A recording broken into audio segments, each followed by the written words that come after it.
and we can basically call you a clinical lipid specialist. So, my first question is, who is a clinical lipid specialist?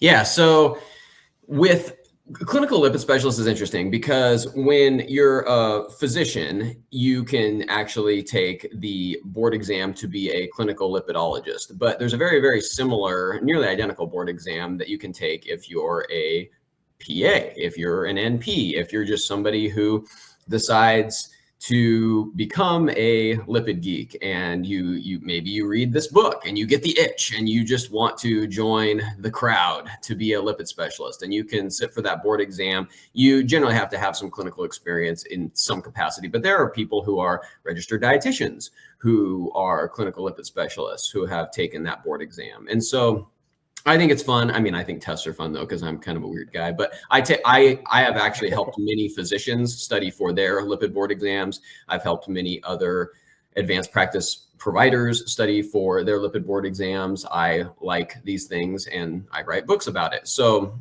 that is official by board certification, one of the many things behind my name, because it's this obnoxiously viscous alphabet soup of letters. You're like, what does this mean?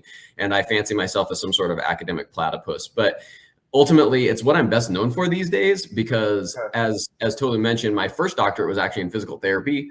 And so anyway, that was an interesting segue into being the lipid guy I am now. But, you know, movement is medicine, motion is lotion. And, you know, if whatever the question is, if exercise is the answer, I feel pretty good about that. However, there are many, many amazing, fascinating things that go into the biochemistry of cholesterol homeostasis in our body. And for me, orthopedics is amazing, but they're not discovering new bones in your lower leg, you know, on a regular basis. Whereas with lipids, I have been very blessed to learn a bunch of stuff about lipids, and I learn new things every day.